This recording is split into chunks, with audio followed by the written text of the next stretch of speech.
Hey y'all, it's your girl Mama V here. We're switching things up a little bit. And so not only can I eat on my mukbangs, but I can also bake a little bit. So we're gonna do a beginner's level. These cookies have been one of my most popular cookies that have given to family, friends, and random folks. And so folks have asked me for the recipe and how I do it. So here it is. This is chocolate chip cookies with like a soft base. So what you're gonna need is some melted butter, and I'll put all of the amounts of ingredients below. Melted butter. We will need some brown sugar. I like using the dark brown sugar because it gives the dough a richer color of brown. And we're going to need some regular white sugar.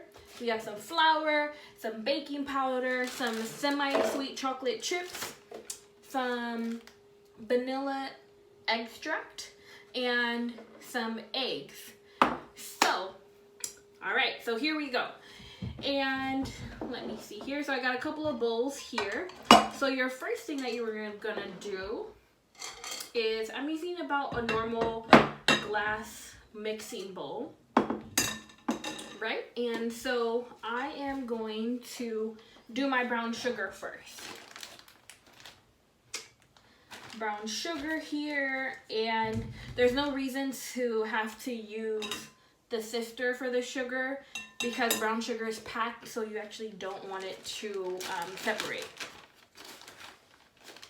So let me see here.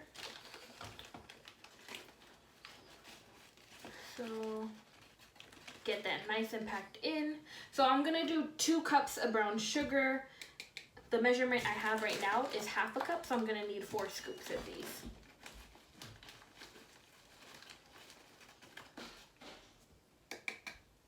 I'm telling you, if you do this right, people will love these cookies.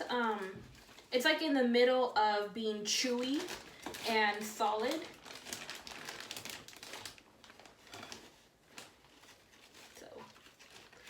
So we have our 4 cups of sugar there.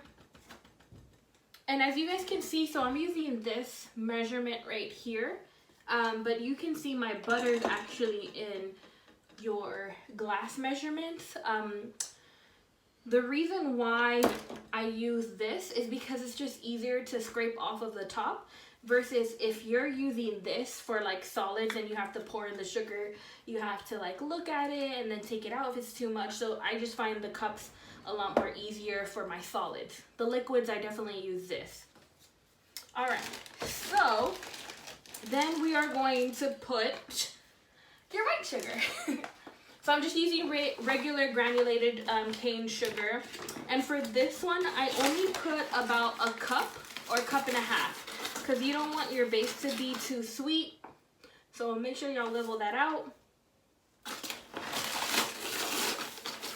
So I'm going to do about a cup and a half. If you like your, like the actual cookie part of the chocolate chip cookie to be a little bit sweeter, you can do 2 cups of brown sugar and 2 cups of white sugar, but I do 2 cups of brown sugar and 1.5 cups of white sugar. And then we do our 2 cups of melted butter. You're gonna want to use unsalted butter, all right? So 2 cups of melted unsalted butter. And I really like the brand of granulated. That's my brand that I go to. I just feel like it's never done me wrong. So I'm gonna just pour half of that in, because it's a lot of ingredients that you want to make. All right, so just giving you guys a different angle here. So I don't want to put too much butter because I want it to be evenly distributed. Less arm work here. So it's going to become very crummy, as you guys can see. So you just want to get that extra thing out there. And you just want to make sure that the butter gets all in there. So as you can see, I kind of mixed in my butter. So I'm going to put the next load of butter in. And this is just easier to make sure everything gets mixed in evenly. If you have a power mixer, you can also use the power mixer too. It will make things a lot more simple. I'm a little old school. I like doing things the hard way. So I'm gonna mix it in like that.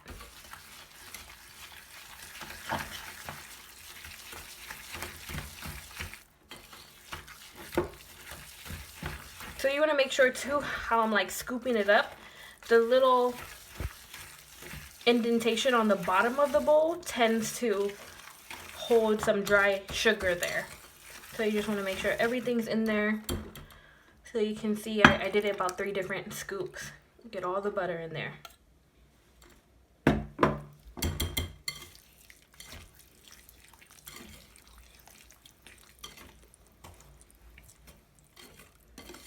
So you're gonna see a pretty thick consistency here.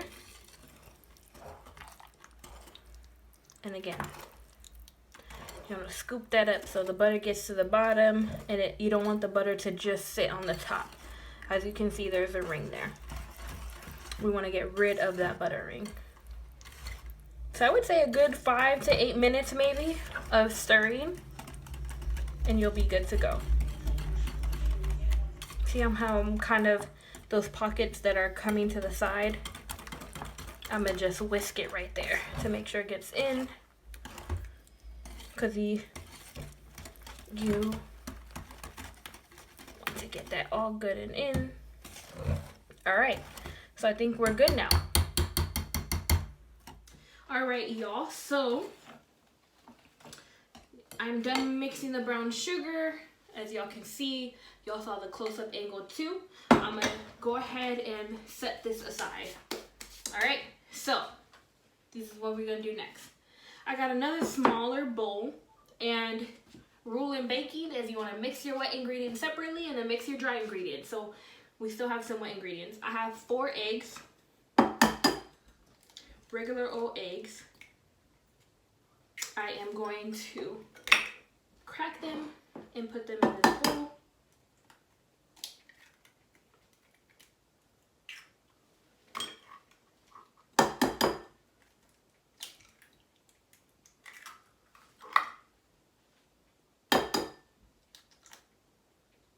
Oh, we don't want no eggshells in there, right? All right, so we have our 4 large eggs there. And then what we are then going to do is we have our vanilla extract, and we are going to do 1 tablespoon. All right, so we have our tablespoon there.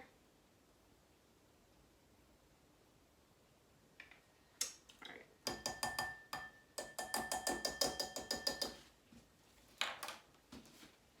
Let me close this up.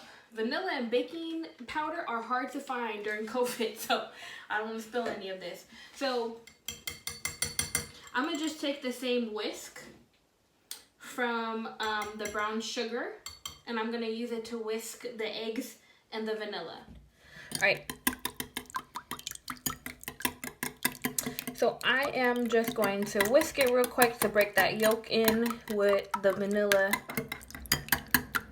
And then what you are going to do is take it and just put it in the brown sugar. So I whisk the egg before I put in the brown sugar, just so I make sure that the egg is distributed evenly. You can whisk the eggs directly into the brown sugar, but it just requires a little bit more work and some more mixing. So again, my bowl's a little small here. And so I just want to make sure that I get the egg in there as much as I can. I wouldn't worry too much about this ring, because you can mix that in evenly once we do our dry ingredients. Alright, like I was saying, guys, I wouldn't worry too much about, there's a slight ring as you guys can see. But I wouldn't worry too much about it because we'll be able to evenly put it into the flour. So I'm gonna set my wet ingredients aside and put that here. And then what I'm going to do next is, hopefully this doesn't fall, what I'm going to do next is now do my dry ingredients. So I'm gonna leave this sifter on top, and what I'm going to do then is I'm gonna need 5 cups of regular flour. It can be bleached, unbleached, all-purpose. Do not do rising flour, it's not the same, okay? So again, I like using my cup because I can just go ahead and level that bad boy out. So again, you need 5 cups, but the measurement I'm using right now is half a cup, so I'm gonna need 10 of these. So you wanna put that through a sifter because you don't want clumps in your cookies. That requires you to do more stirring. And you don't want people having bites of flours in their cookies. So that is a total of 1 cup.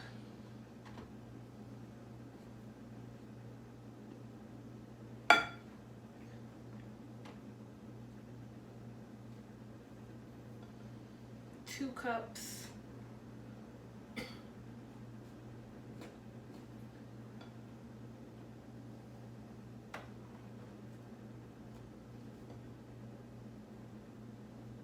little bit there. 2 cups.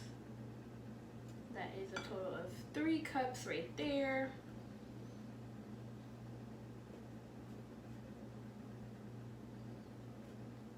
3.5.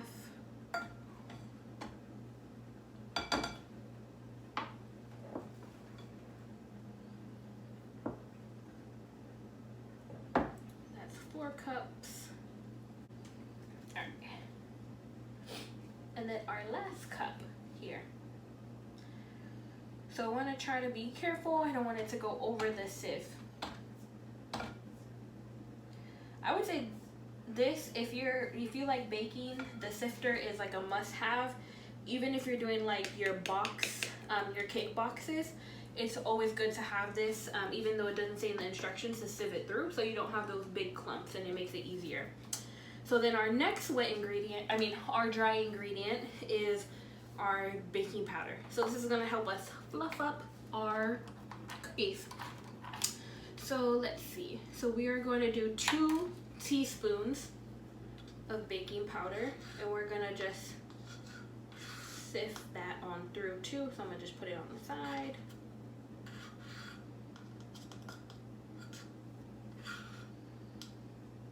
I don't think it really matters what type of baking powder that you use, but I've always gone to this. My mom has always used this brand. We have to go to 3 different stores to find baking powder. Like, not even just this brand, just any baking powder in general. All right, so I'm gonna go ahead and put this through a sifter. It's kind of full, so I'm gonna just use my spatula, I think, to go ahead and sieve that through. So as you can see, I'm just kind of mixing from the bottom, so I try to contain the mess. Flour is messy, baking is messy, but if you can reduce some of the mess, then they're great. And then once you have, not too much flour in there, you just tap it on through. And you see that different consistency of how fine grains those are versus this one's more clumped up? I'm telling you, this saves time and it makes your textures of the cookie better. All right, cool. So no big chunks. I'm gonna set this to the side and I'm gonna just kind of even that out.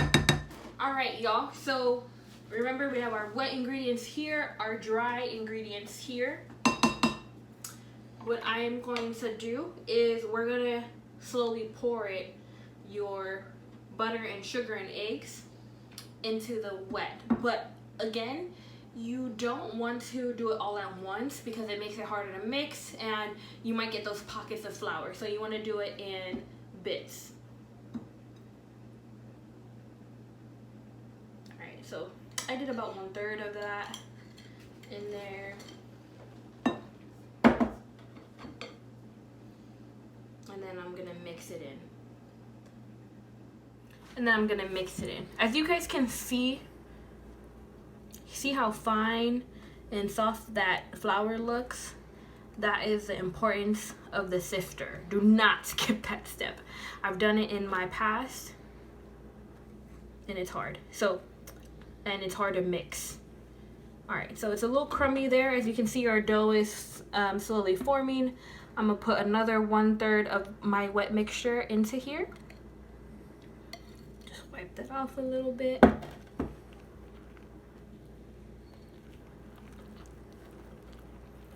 I'm gonna go ahead and mix that in. It's best if you try to get the wet ingredients to sit on top of the dry ingredients so there's not too much mess.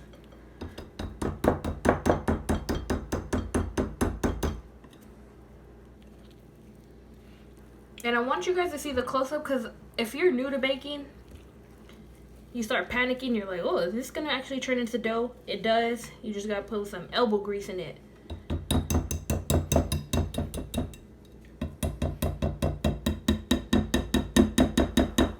Alright, so I'm gonna just go ahead and pour the rest of the mixture in there. And you do want to use this, so that way you can scrape all of the ingredients, as much as the wet you can get.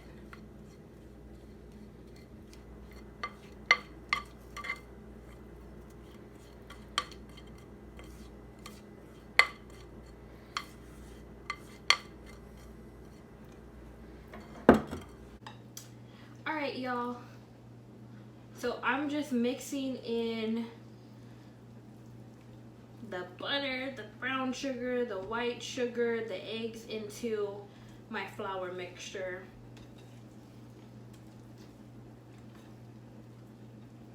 And don't worry if this takes time. Like they say, good things come to people who wait. So you gotta really mix this in good. And I tap this because sometimes, as you can see, the whisk is like a little circle, and so sometimes it may look wet on the outside, but there's actually a lot of flour that gets stuck mixed in there. So I just want to make sure to get that all mixed in while I'm stirring this.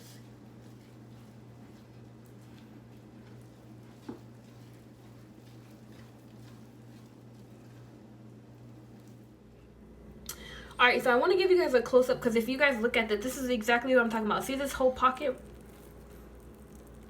See how it looks on top? It looks like, okay, I'm getting there. But that whole pocket, those little ridges over there, hold these pockets of flour. So you don't want to get to the end and then realize you didn't mix it well. So you want to lift and mix.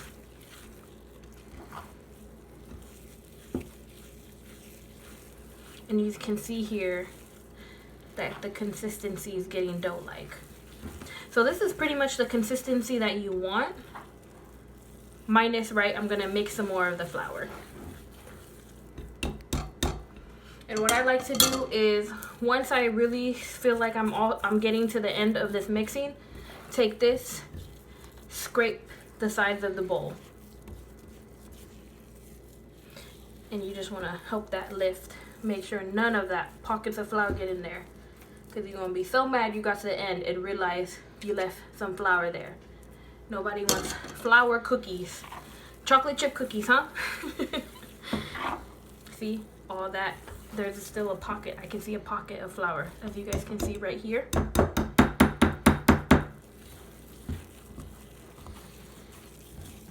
All right, we get in there. Y'all, so we're almost done with the cookies. It's an easy recipe. Don't be intimidated by it, and I'm guaranteeing these cookies are bomb. I have not heard one bad word about these cookies, at least not to my face. And so I just want to try to get as much I can get out of my whisk there.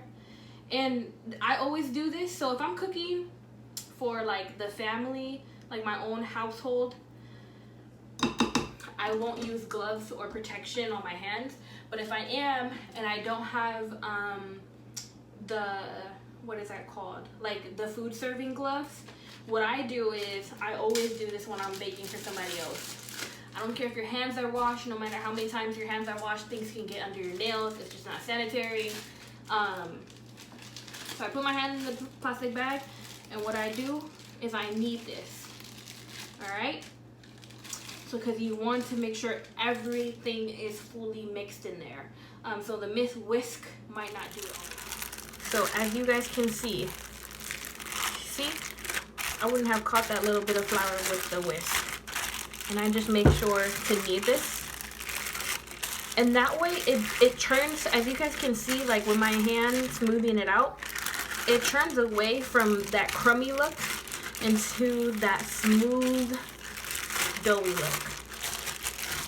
Alright? See, I want to get all the way to the bottom of the bowl. Make sure there's no flour in that ridges. And this is kind of the consistency that you're looking for. It's a little bit more buttery and milky than a bread dough. But definitely not a cake dough, alright? Or cupcake dough. Guys, so that's what we want it to look like. Alright, y'all, so I have the base of the chocolate chip cookie. As you can see, it's nice and brown. And next you want to do your semi-sweet chocolate chip cookies. I do use Nestle Toll House or Ghirardelli chocolate chips. But if you're running more on a budget, you can use the off-brand. Just get one bag of the Ghirardelli or the Toll House, and then one bag of the off-brand ones. I think the chocolate quality really helps. So what I'm gonna go ahead and do is, the recipe calls for about 4 cups, but for me, I just really like eyeing it. I want to make sure there's like at least 4 to 5 chocolate chips in each cookie that I put. I do use about a whole bag of it for this amount of quantity. So again, as you guys can see on the close-up, the whisk, the spoon does not do it as good as your hands do it to really get those chocolate chips evenly in there. I am going to drop this off at my parents' tomorrow, so that is why I'm also using the bag. Again, it's not for my immediate household. And I forgot to buy the gloves. Alright. So I'm gonna pour in some more chocolate chips. And that's the reason why you don't want your base. You want your base to taste a little bit less sweet than a sugar cookie, but not too sweet, because you already have the chocolate chips going in there. So you don't want it to be too sweet. You want that equal balance of flavor in the base, but not too much, you know. Even if you have a sweet tooth, I've tried these being the base being more sugar, and I just didn't like it. You can only eat one of them and you're kind of over it. Alright, so I'm almost there, y'all. I'm almost there. I see some. I'm gonna just pour that whole bag in there. So I used about 3/4 of the bag because I used it for my cupcakes that I made earlier this week. Alright, and again, it's this bottom part. See how I'm scooping that? That bottom part gets neglected. And you want to mix this as well as you can before, because you don't want to start making the cookies and putting on the sheet and having to add more chocolate chips into each cookie.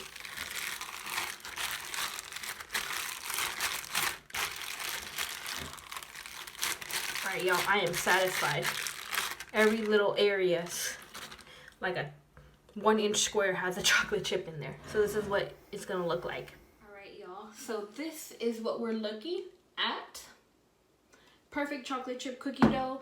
And so what I usually do is, I like my cookies to have some volume and to have a little bit of softness, right? You don't want your cookies to be runny and flat. So what I found is that I'm gonna put this in the fridge, put some saran wrap over it, put it in the fridge for about maybe no more than an hour or 2 hours. You could even leave it overnight. And then after having it solidify a little bit more, then you actually want to bake it, because then it creates that thick cookie look that you really want. So it doesn't create that thin crunchy cookie, because again, we're going for pretty soft solid cookies. All right, so I'm gonna put this in the fridge, and then I'm gonna show y'all how I scoop it onto the baking pan and put it in the oven, and how the outcome is. I'm telling y'all, it's gonna be bomb. Hey y'all, So again, I put it in the refrigerator for about an hour and a half. And this is what it looks like here. And I'll do a quick close-up so you guys can see the texture that you want it to be. All right, so as you guys can see, it's not super solid, but you do have to like make sure you scoop it in, right? So you want it to be pretty firm to get that thick cookie consistency. I have a cookie sheet right here. All right, y'all, so remember I do about as you can see the scoop here, about a scoop and a half for my cookie sizes. So I make sure to clean out as much as I can. I'll probably just scoop it out and then get that half bit of it. So see how it's kind of indented? Oop, it jumped right on out. So I'll go ahead and, it's easier if you have the gloves, but you work with what you got. I mean, we had a hard enough time finding baking powder. So again, I leave it about there. I'd say about a little bit less than an inch apart, and you should be able to do 3 this side. So again, I'm gonna speed it up a little bit, about an inch and a half. The importance is you do want them very similar sizes, right? So that they all are baked at the same time. You don't want some underbaked, you don't want them overbaked. You want them perfectly baked. So that is the reason why you want them very close to size. It doesn't seem that important, but it does. They look fairly big right now, but I promise you it's to create that thick width in the cookie and not to have a very like runny, thin, crunchy cookie. That's what we're trying to avoid. So that's why you see the cookie dough is thick. So I'll probably be able to do 4 rows and then 3 rows this way. As you can see, once you become a pro at it, you are able to kind of eye the cookie dough to be around the same size. And you can see how it's pretty firm. It's pretty firm, right? Like you don't see the dough flattening on the cookie surface even before we put it in the oven.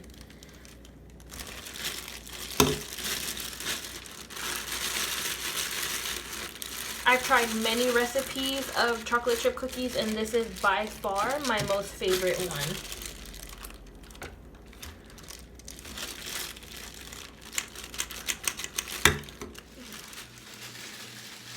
So I'm just finishing up putting my cookies onto the baking pan. It looks like I can fit 9 on here because they're fairly large cookies. Again, you can make them a little bit smaller, but I would suggest you keep them round.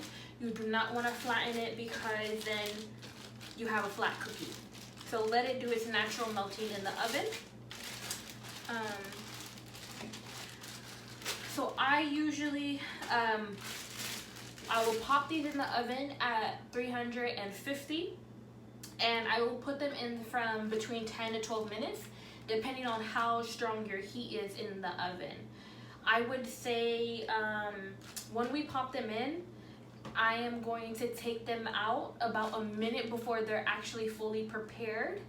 So that way when it's cooling, the heat will cook the cookie itself a little bit. So that way you have the perfect cookie and it's not overcooked and it's not dry. So I'll show you guys, of course.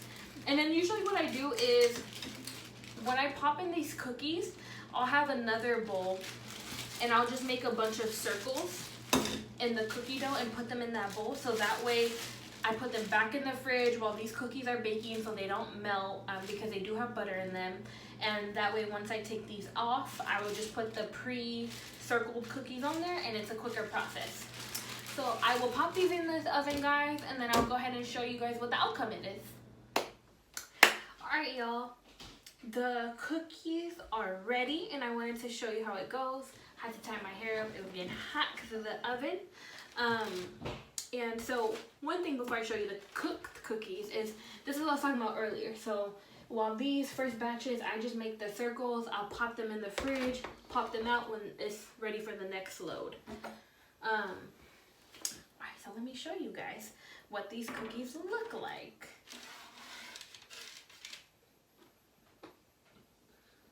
I'll get a close-up for y'all. Alright, so that close-up I was telling y'all about. See right here?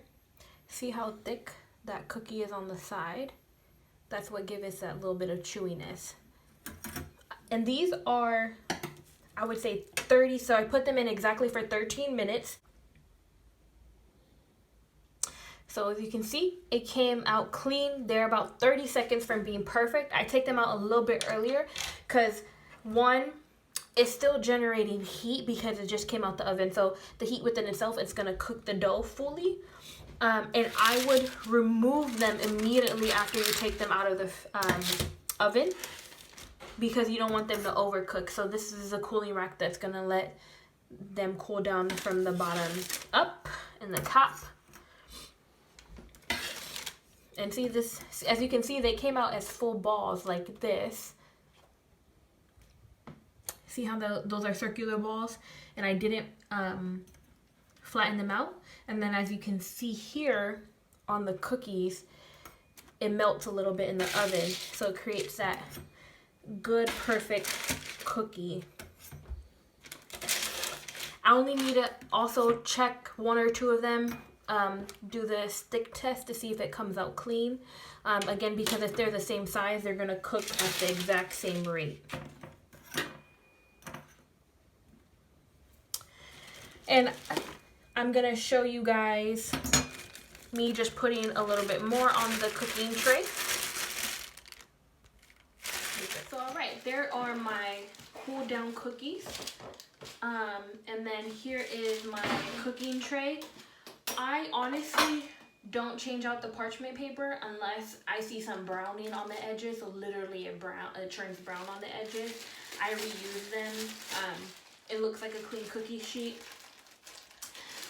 And a tip that I have is if you have a multiple layer oven and you're going to put more than one cookie sheet, so if you're putting like 2 cookie sheets, either put them side by side on the same level, or if you have 2 different levels, you want to have one stacked on the left hand side and on the second level stacked on the right hand side.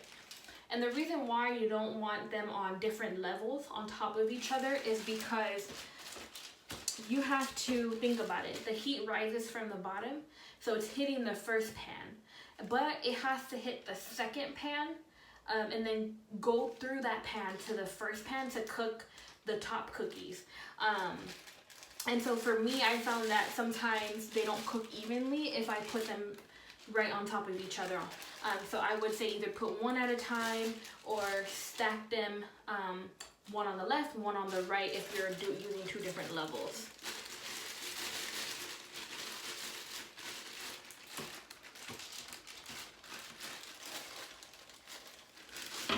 Ooh, and one trying to roll away.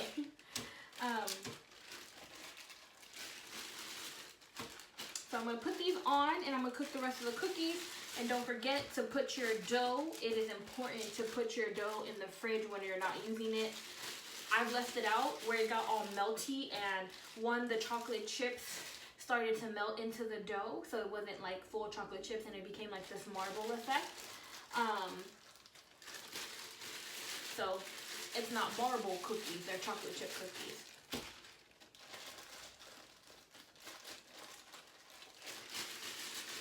Alright y'all, so that is pretty much how I make my perfect chocolate chip cookies. I'm gonna pop the rest into the oven and finish it off. But I appreciate y'all. If y'all have any questions about this recipe, please feel free to ask me. If you want me to make another video on specifics on it. Again, 13 minutes in the oven at 350. Keep your eye on it though, the last 2 minutes, depending on how strong your oven or how weak your oven heat is. But I appreciate y'all for joining me. And there will be more videos. This is beginning. There's some intermediate and some advanced level of baking that happens. Peace and love, y'all. These cookies will not harden if you bake them correctly. They will stay soft for about a good solid 4 to 5 days. And if they're that good, they probably wouldn't last that long.